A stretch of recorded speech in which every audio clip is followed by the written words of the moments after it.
30 লক্ষ কোটি টাকা ঋণের বোঝা নিয়েই বর্তমান সরকার যাত্রা শুরু করেছে।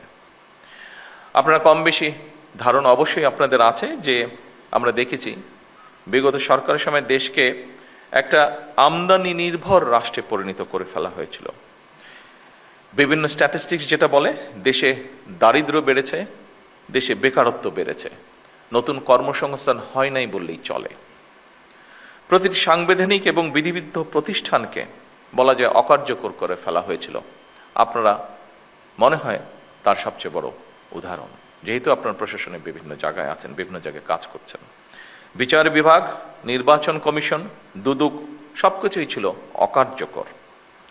শিক্ষা, স্বাস্থ্য সব সেক্টরই বলা যায় ভঙ্গুর অবস্থা। অপরদিকে বর্তমানে যুদ্ধ পরিস্থিতি ও নতুন সরকারের সামনে একটি চ্যালেঞ্জ হয়ে দাঁড়িয়েছে।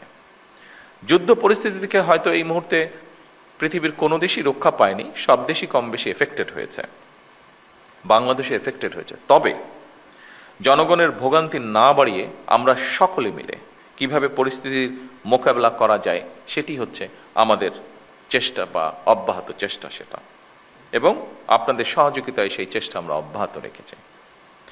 ঠিক এই পরিস্থিতি মোকাবেলা করেই কিন্তু বর্তমান সরকার দেশের আবহমান কালের ধর্মীয় সামাজিক মূল্যবোধের আলোকে একটি ন্যায়ভিত্তিক কল্যাণ রাষ্ট্র প্রতিষ্ঠা করতে চাইছি আমরা, এবং এই লক্ষ্যকে বাস্তবায়নে সরকার দেশের প্রতিটি শ্রেণী পেশার মানুষের জীবন মান উন্নয়নের বিভিন্ন পদক্ষেপের বাস্তবায়ন কাজ শুরু করেছে।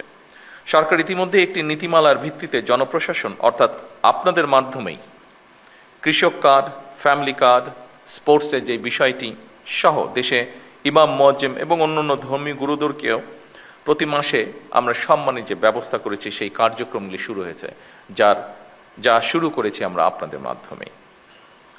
সম্মানিত উপস্থিতিবৃন্দ, দলমত নির্বিশেষে রাষ্ট্র সমাজের প্রত্যেকটা মানুষকে রাষ্ট্রীয় সামাজিক নিরাপত্তা বেষ্টনীর মধ্যে নিয়ে আসাই হচ্ছে আমাদের বর্তমান সরকারের লক্ষ্য। আপনারা বিধিবদ্ধ নিয়ম মেনে জনগণের জন্য সরকারের গৃহীত সেই কর্মসূচিগুলিকে সুচারিতভাবে বাস্তবায়ন করবেন, এটিই কিন্তু জনপ্রশাসনের কাছে সরকারের প্রত্যাশা। সরকারের পরিকল্পনা অনুযায়ী প্রথমে নির্ধারিত এবং নির্বাচিত প্রতিটি সেক্টরের মানুষের কাছে সরকারের গৃহীত বিভিন্ন ধরনের সহায়তা বা সহযোগিতা আপনারা দয়া করে পৌঁছে দেবেন।